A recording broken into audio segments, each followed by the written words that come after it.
Kita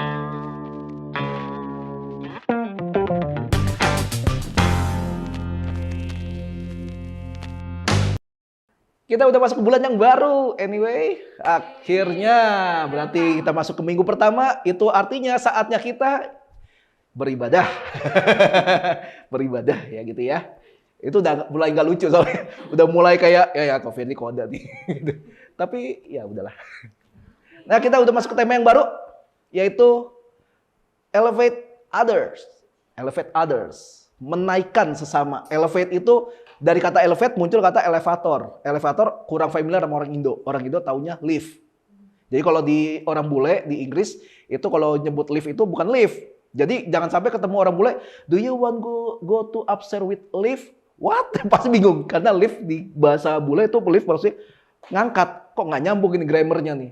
Nah tapi kalau di bule nyebutnya elevator. Elevator, mengangkat, menaikkan itu elevator. Jadi kita selalu dididik sama Tuhan dalam firman Tuhan. Ada satu perkataan Yesus yang luar biasa yaitu gini. Kamu yang percaya padaku akan melakukan hal-hal yang aku pernah lakukan. Yesus pernah ngelakuin apa aja? Kasih makan 5 roti, 2 ikan. Kasih makan orang dengan 5 roti dan 2 ikan. Terus menyembuhkan orang, bangkitin orang mati. Apalagi? Banyak ya. Mujizat, musir setan. Oh, itu udah cemilan lah buat Yesus lah gitu. Yesus bilang gini, kamu akan melakukan pekerjaan-pekerjaan yang pernah aku lakukan, bahkan lebih dari itu. Itu perkataan Tuhan, perkataan Yesus sendiri. Berarti kita bisa melakukan hal-hal yang dulu bahkan Yesus mungkin tidak lakukan. Kenapa? Ya waktunya udah habis.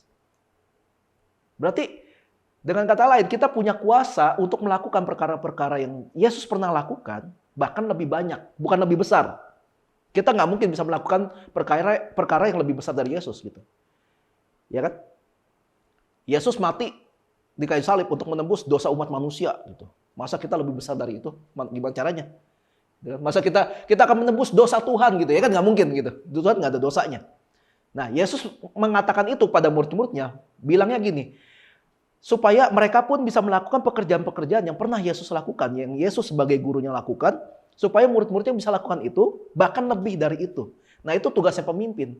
Harusnya kalau ada pemimpin, ada orang yang dipimpinnya suatu hari ternyata bisa melakukan sesuatu yang lebih bagus dari pemimpinnya. Nah itulah tanda pemimpin itu berhasil.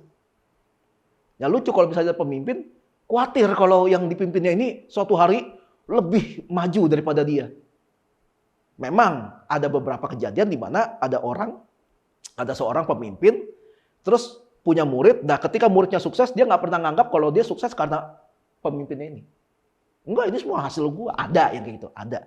Tapi ada juga yang selalu mengingat, gue bisa kayak gini tuh karena dia. Ada yang kayak gitu. Jadi adalah sebuah kebanggaan ketika ada orang yang dipimpin, suatu hari nanti akan lebih daripada orang yang mimpin gitu. Koko juga pengen ngelihat itu gitu di sini. Siapa tahu, Koko sekarang apa sih bikinnya? Ya suatu hari mungkin kalian bisa bikin dampak yang lebih bagus, yang lebih besar dari Koko gitu. Karena ada waktunya. Makin tua seseorang kayak Koko akan mengerucutkan pelayanan Koko sama pekerjaan Koko. Koko nggak bisa lagi yang kayak ngambil ini, itu, segala macam nggak bisa. Tapi buat kalian yang masih umurnya masih belum menyentuh angka 25 gitu ya, belum menyentuh angka 30, kalian pilihan luas banget. Bisa pilih semua. Kalau dapat semua gimana gitu. Loh kalau bisa dilakukan ya lakukan. Ya kan kalau kalian bisa mengerjakan 5 dan kuat dan mampu, ya kenapa harus pilih 1 gitu ya. Tapi ada orang yang memang gue mampunya cuma 1 atau 2, ya sudah 2 aja. Kan semua pilihan, tapi kita nggak pernah tahu kalau kita nggak pernah ngambil keputusan atau ngambil bagian itu. Kita nggak pernah tahu. Nah hari ini, saya kasih judul khotbahnya adalah mengembalikan milik Tuhan. Ayah. Semua yang ada di kepala udah mikir, waduh, duit gitu kan. Biasa gitu kan, mengembalikan milik Tuhan. Apakah benar milik Tuhan itu hanya sebatas duit? Enggak. Tapi benar gak kalau duit salah satunya? Iya. Kita selalu diajarnya di sini ya, jangan mengecilkan sebuah konsep, jangan mengecilkan sebuah konteks. Tentang mengampuni misalnya. Mengampuni itu bukan cuma karena mengampuni dosa aja, enggak. Mengampuni kesalahan juga bisa. Bentuk kesalahan banyak banget gitu kan. Ada kesalahan yang disengaja, ada kesalahan yang nggak disengaja. Di Alkitab malahan ada bilang gini, dosa Ada dosa yang bisa mendatangkan maut, ada dosa yang tidak mendatangkan maut. Ada dosa yang dimana orang melakukan dosa ini bikin orang mati. Tapi ada juga dosa yang nggak bikin orang mati kan. Ada kayak gitu, jadi ada banyak gitu. Jadi jangan dikecilin. Jadi ketika dikasih judul mengembalikan milik Tuhan, jangan berpikir dulu, udah dengerin sampai habis gitu ya. Jangan berasumsi dulu, aduh apa nih apa. Jangan gitu dulu, oke? Kita akan melihat dari satu perumpamaan yang harusnya semua udah tahu, tapi gue akan bacain ini secara detail. Kita lihat dari, Matius pasal 25 ayat 14 sampai 30. Gue sendiri nggak bisa baca ya, oke. Sebab hal kerajaan surga sama seperti seorang yang mau bepergian ke luar negeri, yang memanggil hamba-hambanya dan mempercayakan hartanya kepada mereka. Yang seorang diberikan 5 talenta, yang seorang lagi 2, dan yang seorang lagi 1, masing-masing menurut kesanggupan. Lalu ia berangkat. Lihat di ayat 14-nya itu, bilang apa? Ada seorang yang mau bepergian ke luar negeri, dia memanggil hamba-hambanya dan mempercayakan. Bukan memberikan ya. Mempercayakan. Tahu bedanya nggak? Mempercayakan sama memberikan. Kalau memberikan jadi milik kamu udah. Tapi mempercayakan, jaga ya. Atau ada perintah ketika dikasih. Kasih gini. Misalnya kok kasih kamera ke Jenny. Jen, pegang kamera. Kamu foto-foto ya. Kelar ibadah pulangin, jangan bawa pulang gitu. Jangan maksudnya kayak gitu, itu mempercayakan namanya ya. Selanjutnya,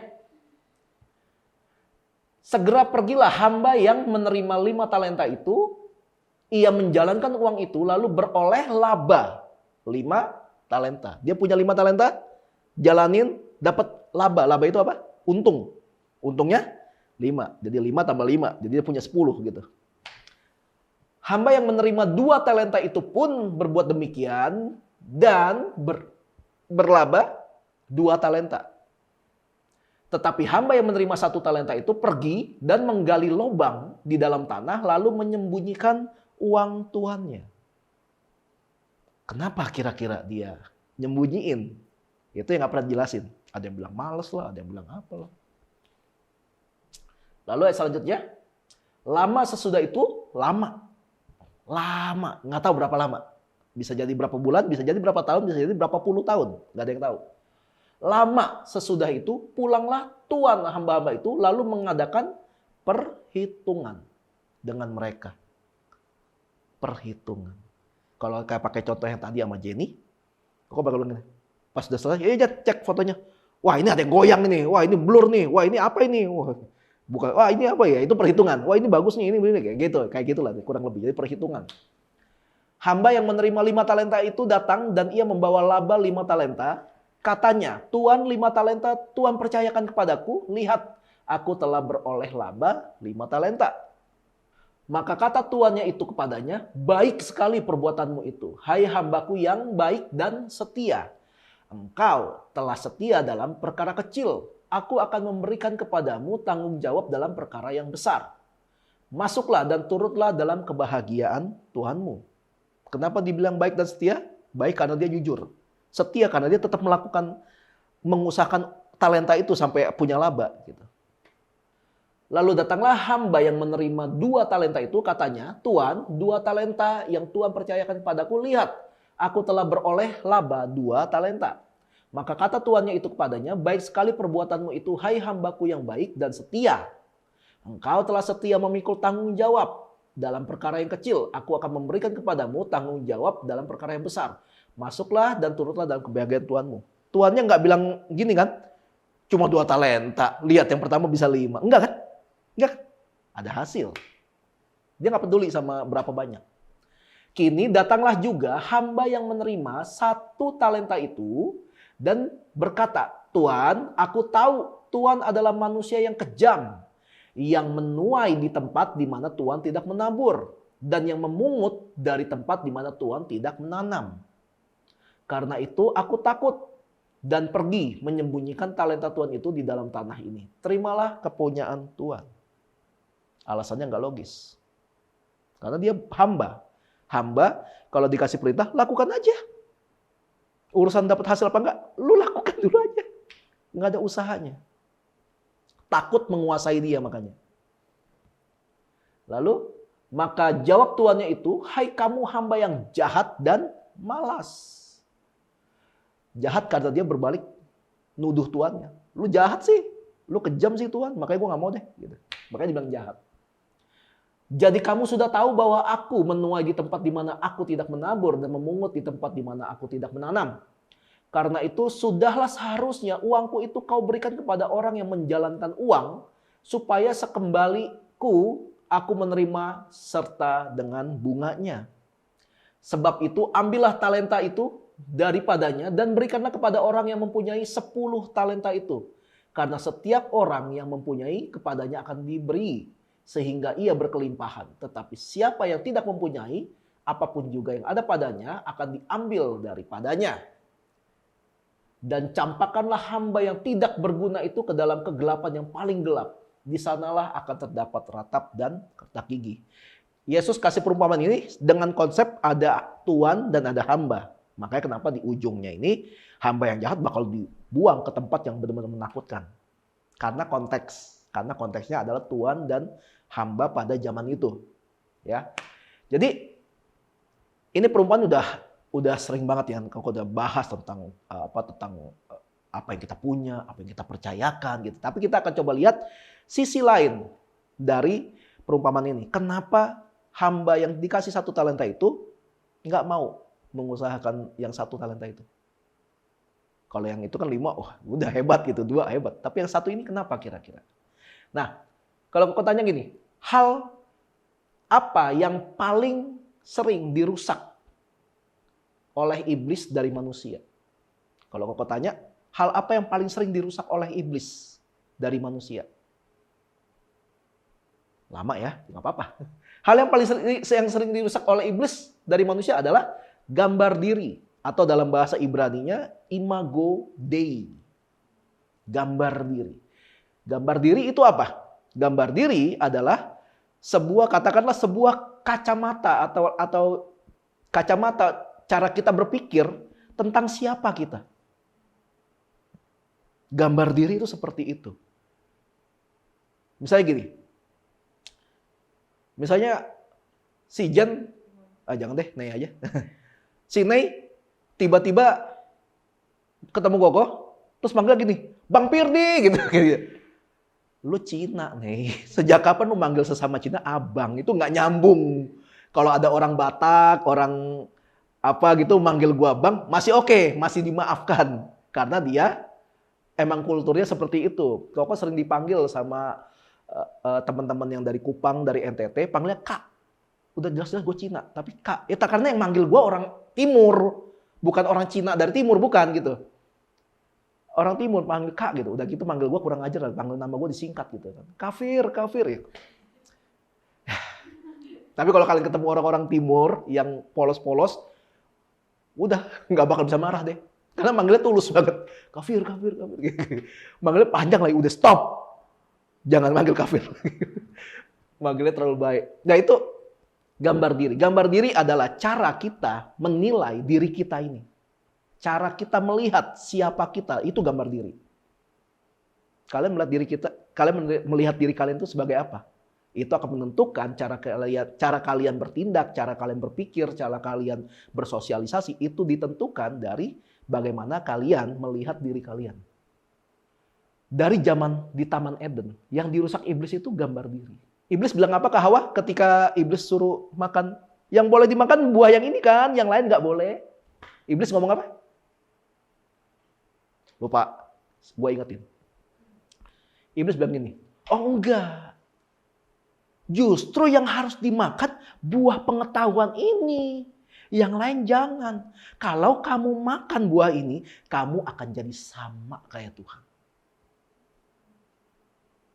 Di sisi lain, ketika pertama kali manusia diciptakan, Tuhan ngomong apa? Baiklah kita menciptakan manusia menurut gambar dan rupa Allah. Sejak awal manusia itu udah segambar dan serupa dengan Tuhan. Tiba-tiba iblis muncul, kalau lu makan, lu akan jadi sama dengan Tuhan. Lah kan dari awal udah sama dengan Tuhan. Karena egois Hawa. Dan kalau boleh dibilang, karena kebodohannya dia. Akhirnya dia makan juga. Kenapa? Supaya jadi sama. Kan lu udah sama. Contoh nih misalnya gini. Abis dong ya, si Nopi berarti. Contoh si Nopi. Tiba-tiba si Nopi datang ke tempat Koko. Senin sampai Minggu datang. Hari pertama bawa soto. Hari kedua bawa duren. Hari ketiga bawa sate. Tiap hari bawa makanan.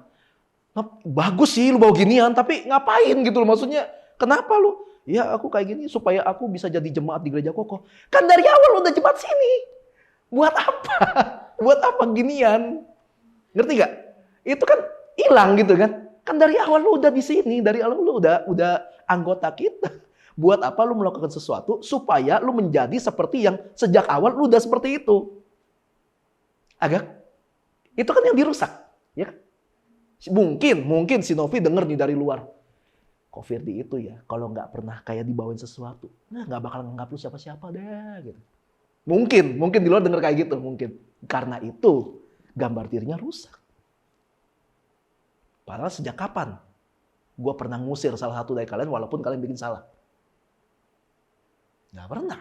Gue nggak pernah ngusir. Apalagi bikin salahnya cuma kesalahan kecil gitu, telat gitu misalnya. Nggak pantas lu ibadah keluar. Ya, nggak pernah gitu kan. Nggak pernah gitu, nggak ada urusannya. Tapi karena sudah dirusak gambar dirinya, akhirnya kita bertindak sesuai dengan pihak yang merusak gambar diri kita itu. Koko udah pernah cerita kan kalau Koko sering difitnah. Lucunya teman baik Koko percaya dengan fitnahan itu dan akhirnya dia musuhin Koko. Tanpa konfirmasi dulu ke Koko, benar nggak Koko kayak gitu? Enggak, langsung udah gitu aja. Padahal teman baik. Kayak gitu. Jadi sejak awal iblis kalau mau merusak orang, yang pertama kali dirusak adalah gambar dirinya.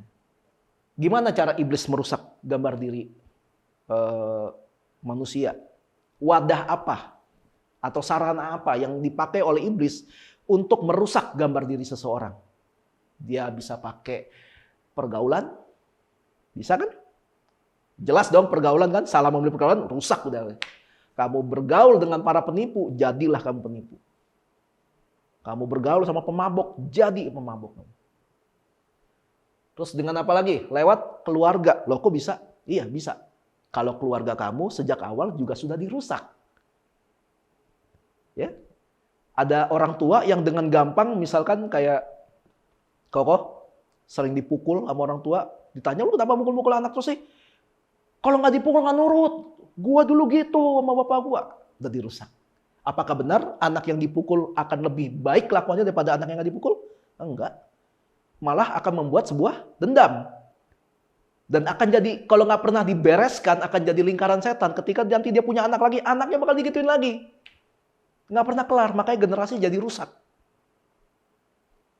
Terus kalau gitu, punya anak, kalau bikin salah, jangan pernah dipukul gitu. Tergantung konteks. Apa kesalahan yang dia buat? Ya dong, umur berapa dia? Masa anak umur 5 tahun udah main dipukul kan? Gimana gitu kan? Itu kan masih umur-umur anak belajar. Tapi anaknya udah 18 tahun misalnya. Nyolong duit bapaknya, ya udah tabok aja. Tapi kan tabok di mana? Makanya Tuhan sudah sengaja menyediakan satu tempat khusus untuk seseorang itu ditabok. Sebuah belahan kiri kanan yang empuk itu udah Tuhan sediakan. Lewat apa lagi? Lewat prestasi. Berapa banyak orang yang kalian kenal mungkin ada orang yang sifatnya langsung berubah karena prestasi. Juara terus, terkenal terus, tiba-tiba langsung kayak bukan temen nih, kayak langsung beda lu, kastanya beda lu sama gue. Gue sekarang mau gaulnya sama yang ini gitu. Lu mah apa gitu. Karena prestasi juga bisa merusak. Iblis bisa pakai itu. Lalu lewat apa lagi? Lewat gereja. Keren nggak? Gereja bisa dipakai iblis untuk merusak gambar diri kita. Orang kayak Koko juga saking sayangnya Tuhan sayangnya Koko sama Tuhan. Koko pelayanan di gereja Senin ketemu Senin. Di gereja terus pelayanan.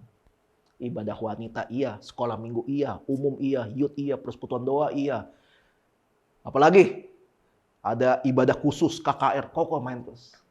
Saking cintanya Koko sama Tuhan. Pelayanan terus. Sampai gak pernah muncul di rumah. Sampai satu kali Koko dimarahin sama orang tua. Lu punya rumah gak sih? Pergi ke tempat orang lain terus. Akhirnya jadi batu sandungan. Ada juga orang-orang yang saking rajinnya pelayanan, sampai kalau melihat ada temannya yang udah mulai malas latihan, udah malas pelayanan, dia akan menghakimi temannya itu. Gila lu, ntar masuk neraka lu. Gak pernah pelayanan lu, masuk neraka lu. Kayak dia tahu aja dia bakal kemana. Gitu kan. Gereja juga bisa kan merusak gambar diri kita. Gua kira gua udah kudus. Nggak tahu gua kudis. 4 hal ini bisa dipakai sama iblis untuk merusak gambar diri kita. Nah, dalam perumpamaan talenta yang tadi kita baca, dikatakan kalau Tuhan itu mempercayakan talenta pada kita. Dia mempercayakan. Talenta berbicara tentang sesuatu hal yang bersifat potensi. Tahu potensi? Potensi adalah sebuah bahan baku terhadap sebuah kemampuan. Kayu punya potensi buat apa? Hah? Kertas. Diemin aja jadi kertas gitu? Enggak dong. Harus dilebur dulu, jadi bubur kertas, segala macam, baru diolah, segala macam gitu ya. Tapi kan awalnya kayu. Jadi kalau kita ngelihat kayu, ini kayu potensinya bisa jadi kertas. Bisa jadi api. Bisa jadi meja, tergantung kayunya apa. Itu potensinya. Jadi talenta berbicara tentang potensi. Kalau Koko bilang gini, Jen punya potensi. Berpotensi nggak? Berpotensi. Apa? Tahu. Ya harus dicari. Gitu, harus dicari. Ya nggak tahu apa. Gitu. Semua juga gitu kan. Punya potensi. Potensinya apa? Ya nggak tahu. Cari aja. Koko ini termasuk orang yang suka belajar. Tapi banyak yang Koko pelajarin, nggak jadi apa-apa tuh. Tapi Koko nggak nyesel belajar. Setidaknya jadi tahu kalau itu nggak cocok buat Koko gitu loh. Tapi kalau diajak ngomong orang tentang hal-hal yang dulu Koko pernah pelajarin, nyambung. Karena Koko pernah belajar itu. Kayak gitu. Nggak melulu semua yang kita pelajari harus jadi uang. Karena ilmu itu kan agak susah ditakar dengan uang. Kadang-kadang yang kita punya nggak bisa dihargai pakai uang.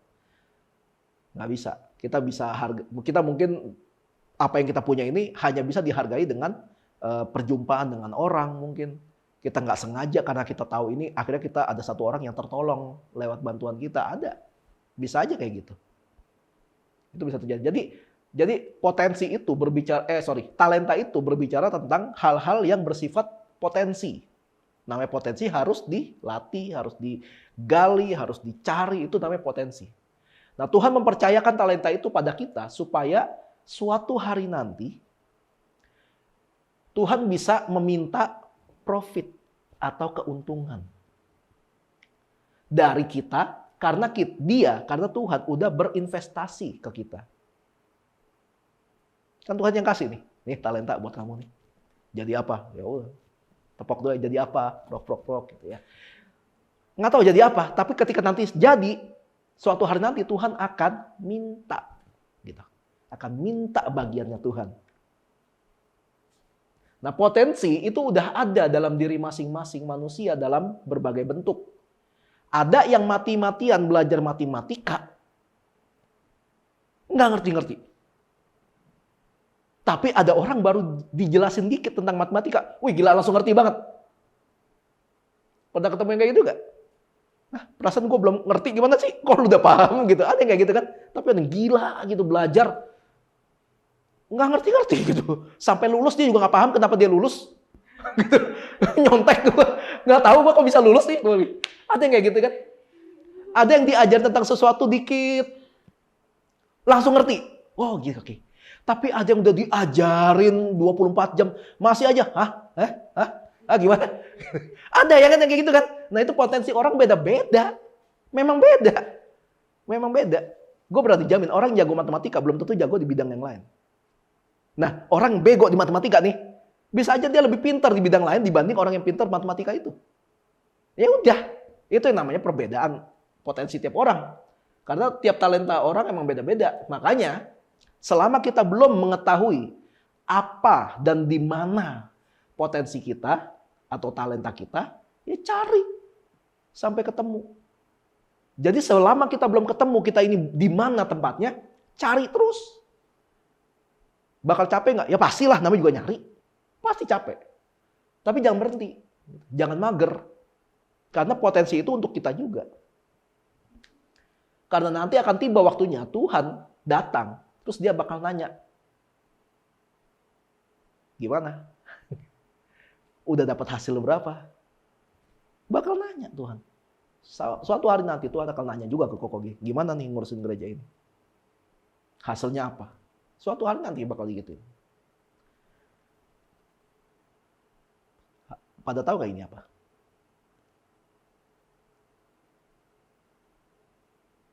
Gue juga nggak tahu ini apa.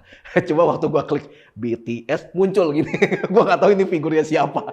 Gitu ya, gue nggak tahu, gue ambil aja. Tadi mau logo tapi logo kayaknya udah banyak yang pakai, jadi udah. Anggaplah ini salah satu personil BTS yang namanya diambil dari tepung-tepungan. Sagu. Oh ya, Suga. Ya, Suga. Kok kasih contoh gini, si Nei sama Nopi kan penggemar BTS. Jangan kan enggak ya? Ah, musuh. Musuh gitu. Nah, misalnya gini. Kalian udah beli tiket konsernya BTS nih di Jakarta. Kalian udah beli tiketnya, satu tiket harga 3 juta. Itu bukan tribun tuh, itu agak deket lah di panggung. Mati-mati kalau udah nabung, udah kerja kan? Udah nabung nih, oke. Belilah tiketnya, 3 juta. Ya kan? Lalu pada hari H, kalian ketika udah sampai di gerbang masuk, kalian nggak boleh masuk. Alasannya, nama kalian nggak ada di daftar. Mana? Ih, kita udah bayar. Tapi nggak ada ini. Udah gitu kalian belinya dari website resmi. Waktu transfer, juga udah bener kok namanya, nggak salah, nggak mungkin salah. Nggak mungkin salah. Dari kalian nunggu acara mulai sampai acara selesai, kalian masih nggak dikasih masuk. Dengan alasan yang sama, nama kalian nggak terdaftar, jadi kalian nggak boleh masuk. Jadi kalian bukan peserta atau orang yang sudah membeli tiket. Lalu, udah kelar nih, penyelenggaranya keluar. Ketemu sama kalian, dia minta maaf. Maaf ya, maaf. Soalnya saya lupa masukin nama kalian ke dalam sistem. Lalu dia bilang gini, ya udah ya, mohon maaf ya, uangnya kita balikin deh. Uangnya kita balikin. Gimana respon kalian? Sebagai penggemar setia, militan dari Bangtan gitu. S-nya apa sih? S-nya apa sih? Lupa. Ya udahlah gitulah. Gimana respon kalian? Uangnya dibalikin? 3 juta dibalikin. Gimana? Enggak lah, bukan masalah duitnya lah. Itu kan gue mau ketemu artisnya. Nah, kan. Yang jadi masalah bukan duit dibalikin kan? Tapi lu udah rela keluar uang segitu banyak untuk apa? Untuk apa gue taruh uang dibalikin lagi? Itu kayak gue nitip duit gitu, ntar balikin lagi ke gue. Enggak kan, itu ada tujuannya. Itu kayak gitu. Kayak gitu kalau Tuhan tuh udah berinvestasi dalam hidup kita. Terus Tuhan nanya, mana hasilnya? Lupa Tuhan, nih gue balikin lagi deh. Dicakar lu sama Tuhan. Ya enggak gitu, Tuhan gak bakal nyakar sih. Enggak gitu. Tapi lihat yang ayat 30 tadi kan, terhadap hamba yang saking takutnya malah diumpetin terus pas balik, entar gue balikin aja, gampang tinggal gue balikin lagi, kan gue gak ambil. Tapi kan perintahnya jelas. Jalankan uang itu. Sama kan kalau beli tiket. Gue bayar supaya gue bisa nonton. Malah dibalikin. Dibalikin aja juga nggak cukup tuh, harus ya nggak tahu lah, ngamuk kali apa gimana gitu kan. Nah, sekarang bayangin, Tuhan udah membayar kita lunas dari setiap dosa dan pelanggaran kita. Jadi dengan kata lain kita ini sudah jadi miliknya Tuhan karena kita udah dibeli lunas. Udah gitu Tuhan invest juga dalam hidup kita lewat beberapa hal. Invest. Kita mungkin diketemuin seseorang yang tiba-tiba kita jadi punya pengetahuan yang baru, dapat teman yang baru, akhirnya kita jadi lebih dewasa secara pemikiran dan sebagainya. Tuhan udah invest banyak hal buat hidup kita. Ada yang dikasih talenta untuk jago bisnis. Ya. Ada orang yang jadi berkembang banget kalau dia jadi bos. Tapi ada orang yang baru jago banget kalau dia jadi karyawan. Ada yang kayak gitu. Giliran jadi bos, usahanya bangkrut terus. Tapi kalau jadi karyawan, keren banget. Ada. Jadi nggak usah kayak jiper hanya karena kalian jabatannya apa dan apa. Enggak. Tapi dimanapun kita berada, lakukan itu dengan sepenuh hati. Ada orang-orang sampai rela loh untuk gua naikin gaji lu dah, yang penting lu tetap kerja sini. Jadi karyawan, statusnya karyawan biasa, tapi gajinya bisa lebih tinggi dari manajer. Ada aja kayak gitu. Ada. Jadi jangan membatasi. Ada yang diinvest sama Tuhan dalam hal kreativitas. Kreatif banget pokoknya, jago. Ada juga yang diinvest sama Tuhan lewat pertolongan demi pertolongan. Kalian kadang-kadang sampai mikir, gila kok bisa ya gue? Harusnya gue begini, tapi gila ya Tuhan tolong gue banget. Ada yang kayak gitu. Dan masih banyak lah kalau mau kasih contoh gitu. Masih contoh. Nah Tuhan udah berinvestasi banyak hal. Investasi dalam banyak hal. Kita berpikir seperti seorang bisnismen dulu ya. Kalau kalian berinvestasi, kalian berharap ada keuntungan nggak? Jelas. Tuhan pun berinvestasi dalam hidup kita supaya ada keuntungan. Jadi pertanyaannya adalah apakah berlebihan ketika Tuhan minta yang menjadi bagiannya? Enggak kan? Tuhan nggak minta semua kan? Dengan semua berkat yang udah Tuhan kasih buat kita, pekerjaan, kemampuan, keterampilan, ilmu, dan semua keuntungan lainnya. Apakah berlebihan Tuhan minta kita 1,5 jam sampai 2 jam untuk ibadah setiap hari Minggu? 10 menit setiap hari untuk baca Alkitab dan doa pribadi. Apakah itu semua berlebihan? Berapa banyak orang Kristen yang dulu banget, waktu belum sesukses sekarang gitu ya. Sebelum sukses sekarang, rajin banget ke gereja. Super rajin. Gereja belum buka, dia udah ada di situ. Itu gue sih. Gereja, orang pengurus gereja belum ada yang bangun, gue di depan ketok-ketok. Jadi pas ada yang bangun, siapa sih gitu. Ibadah jam 9, gue jam 5:30 udah ada di depan gereja. Itu yang gue lakukan dulu. Gue gangguin para penjaga gereja. Nah banyak orang yang dulu belum sukses, itu rajin banget ke gereja. Apapun dia mau lakukan. Pelayanan, yang kurang apa pelayanannya, gue bakal bantu. Gue ada satu temen, dia nggak bisa apa-apa, maksudnya kayak main musik nggak bisa, nyanyi jelek, kalau kena debu alergi gitu gatel-gatel ya. Tapi dia kaya, dia selalu tanya, kurang dana nggak? Kalau kurang saya bantu. Itu, dia sadar diri aja. Ada yang kayak gitu, Ya puji Tuhan gitu kalau ada kayak gitu. Tapi ada yang kayak gitu, ada juga yang kebalik, duit mah kere gitu ya. Tapi kalau soal tenaga, waduh, selalu orang pertama yang selalu bantu. Apalagi udah keringetan gitu. Apalagi udah bawa asam mandi sono lu. Ada yang kayak gitu. Ada yang kayak gitu. Nah, ada orang yang dulunya belum sukses, rajin banget ke gereja. Tapi begitu sukses sekarang, udah mulai banyak untung, udah menikmati uang yang udah bukan jut-jut lagi gitu ya. Tapi udah mil-mil gitu ya. Mungkin udah ngalamin kayak gitu, udah mulai banyak rekan-rekan bisnis dan sebagainya, pergaulan udah berbeda. Langsung lupa kepada siapa yang dia suka bilang kalau ini nih yang berkati gue. Dia langsung lupa. Tiap kali ditanya, lu kenapa nggak ke gereja lagi? Kebanyakan jawabnya, sorry, sibuk. Kenapa nggak ikut komsel? Atau kenapa nggak ikut Bible study kemarin? Sorry, lagi banyak lembur. Nah, kesibukannya dijadikan alasan untuk menjauhi dari Tuhan yang sudah memberkati dia. Kesibukannya dijadikan alasan. Padahal alasan sesungguhnya apa? Nggak mau mengatur waktu. Kesibukan dijadikan alasan. Dengan kata lain, kita pakai logika sederhana ya. Dengan kata lain, sedikit berkat sama dengan rajin cari Tuhan. Banyak berkat sama dengan malas. Ini kita pakai logika yang tadi ya, logika orang itu ya. Sibuk gitu ya.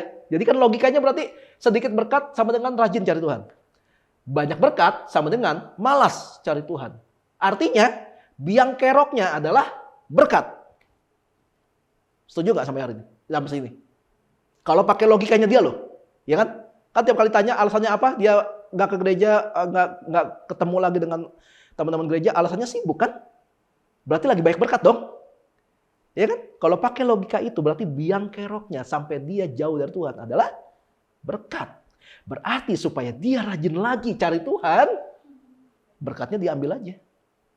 Betul? Karena Tuhan sayang dia. Karena kita tahu orang yang jauh dari Tuhan bagaimana? Dia akan hidup di bawah penghukuman. Tuhan gak mau. Karena Tuhan sayang sama kamu, ya udahlah ya. Gak usah sukses ya. Yang penting lu dekat sama gue.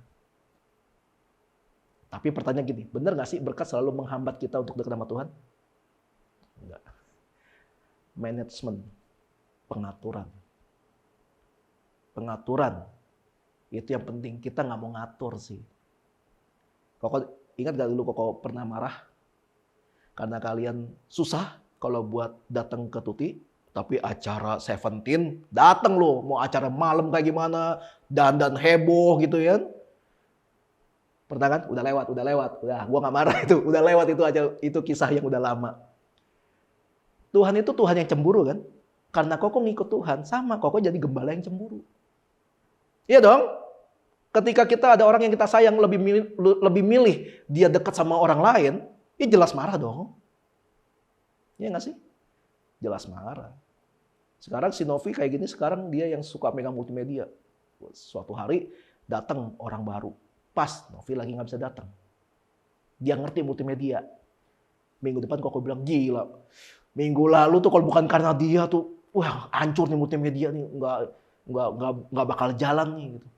Si Novi yang dari awal pegang multimedia kalah sama orang yang baru 1 kali datang. Nggak marah emang? Emang nggak marah? Koko nggak pernah nyebut kamu kalau kamu tuh udah berjasa di multimedia. Tapi ada orang satu baru datang, Koko puji-puji terus. Kalau normalnya harusnya sih marah ya. Normalnya ya. Itu yang namanya cemburu. Jadi cemburu nggak melulu sama pacar. Gitu. Nah, kalau misalnya kita pakai logika yang tadi, berarti biang keroknya adalah berkat. Kalau Tuhan melakukan hal itu, apakah itu artinya Tuhan jahat? Enggak kan? Karena sejak awal, semuanya kan dari Tuhan. Sejak awal. Itu yang kita percaya kan, itu yang kita imanin. Waktu pandemi, kerjaan Koko sama Livi, itu bukan dari sini. Nggak gini. Nggak begini, ini enak, ada jeda gitu. Kerjaan kita, waktu pandemi itu dari gini. Nggak ada jeda, langsung amblas, langsung 0. Makanya dengar orang cerita, gila gaji gue dipotong 50%, gaji gue dipotong 25%. Pendapatan gue 0. Maksudnya gini, kita yang 0 masih bisa ngucap syukur. Kita ngucap syukur 1 tahun kayak gitu. Setelah setahun pandemi, itu pelan-pelan kerjaan kita itu dikembalikan Tuhan. Dia selama 1 tahun kita 0 pendapatan. Selama setahun. Setelah setahun itu, pelan-pelan pekerjaan kita dibalikin sama Tuhan, dikembaliin. Tuhan balikin. Apakah berlebihan? Kalau Tuhan bilang berikan yang jadi haknya Tuhan. Ya enggak, itu kan dari Tuhan semua. Dalam hal ini kita ngomong persembahan ya, dalam hal ini. Kan pekerjaan dikembalikan, gitu, keuntungan segala macam. Apakah berlebihan kalau Tuhan minta haknya dia? Ya enggak, kita sampai hari ini ngelakuin itu. Sampai hari ini. Dari 100% yang kita terima, yang Koko sama Cici terima, itu ada hak Tuhan di situ. Dan ada hak orang lain juga di situ. Ketika ketemu orang yang butuh dibantu, kita bantu juga pakai itu. Kita nggak pernah tuh jadi gembel cuma gara-gara kita taat kasih persembahan sama taat kasih perpuluhan dan bantu orang-orang pakai uang kita. Kita nggak pernah jadi gembel. Pernah kalian lihat ketemu kita di pinggir jalan lagi? Wah, nggak pernah. Nggak pernah. Makanya makin kita taat sama Tuhan, kita makin dibukakan. Ada berkat-berkat yang baru yang Tuhan kasih. Ada surprise yang Tuhan kasih buat kita nih. Nah ini yang mau kita bagiin makanya. Nah kalau kita sadar apa yang kita punya ini adalah punyanya Tuhan. Dan kita diminta Tuhan untuk mengelola milik Tuhan. Ya ngapain takut untuk mengembalikan apa yang jadi milik Tuhan? Kita sadar yang kita punya ini punya Tuhan. Tuhan cuma suruh kelola. Terus Tuhan minta balikin. Kenapa jadi berat?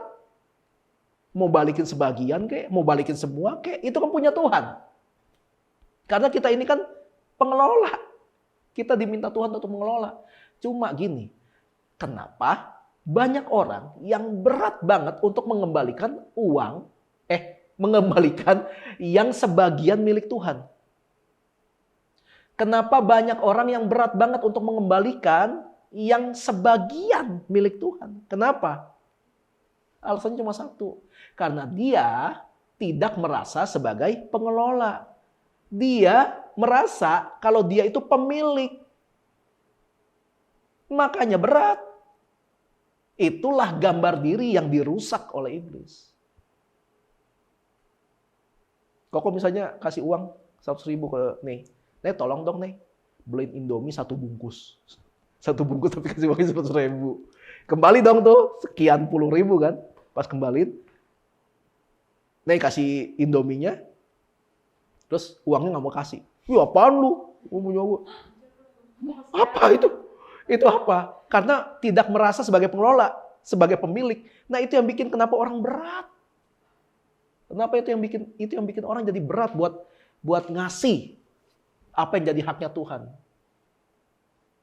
Itulah gambar diri yang dirusak. Kok mau kasih ilustrasi begini. Jen? Iya. Udah ya? Kamu ngaca. Ini kaca. Kamu lagi ngaca nih. Oke. Apa yang kamu lihat? Diri aku sendiri. Ya, betul. Betul itu kamu lihat. Terus kamu lihat diri kamu itu di kaca. Kamu ngerasa cantik nggak? Iyalah. Hah? Iyalah. Rasa. Oke, coba kamu ngomong depan kaca. Kamu cantik gitu. Kamu cantik. Oke. Nggak apa-apa. Nggak apa-apa. Coba ngomongnya agak lebay gitu. Duh, kamu cantik banget sih gitu. Nggak mau, nggak bisa. Kayak saya gitu kan. Right? Oke. Jadi kamu setuju kalau yang kamu lihat itu kan di kaca itu kamu. Terus kamu setuju kalau kamu cantik. Ya? Bener ya? Oke. Koko pura-pura jadi iblis. Oke? Pura-pura nih, jangan jadi beneran. Iya, Ternyata iya. gembala sini iblis gitu enggak. Koko pura-pura. Apa coba sekali lagi bilang kamu cantik gitu. Kamu cantik. Jelek lu. Orang kayak lu cantik lah, gak level. Model kayak gini. Apaan? Gimana respon kamu? Nangis. Koko kasih 2 pilihan ketika digituin. Tetap lihat cermin dan tetap berkata kalau kamu cantik, atau kamu berhenti lihat cermin, lihat Koko dan Koko kamu setuju sama perkataan Koko kalau kamu jelek. Kamu pilih yang mana? Bingung. Pilih yang mana? 2 pilihan itu. Kamu tetap lihat kaca dan kamu tetap bilang kalau kamu itu cantik, atau kamu dengerin Koko kalau kamu itu jelek. Ya aku tetap lihat kaca. Oke. Coba ngomong lagi. Kamu cantik. Enggak, lu jelek. Kamu nanya kenapa aku jelek? Ngerti nggak? Sampai sini. Ngerti. Koko cuma mampu sampai ngomong di kuping. Lu jelek. Tapi kalau kamu tetap bilang kamu cantik, gue bisa apa sebenarnya? Ngerti nggak? Itu cara iblis. Kadang-kadang, enggak, cantik. Kadang-kadang iblis mau nggak mau deket dikit. Jen, sadar. Lu udah ngaca, lu tuh jelek. Lihat tuh bekas jerawat banyak banget. Kadang-kadang deket kan? Kadang-kadang sampai deket kuping. Tapi kamu harus ngapain?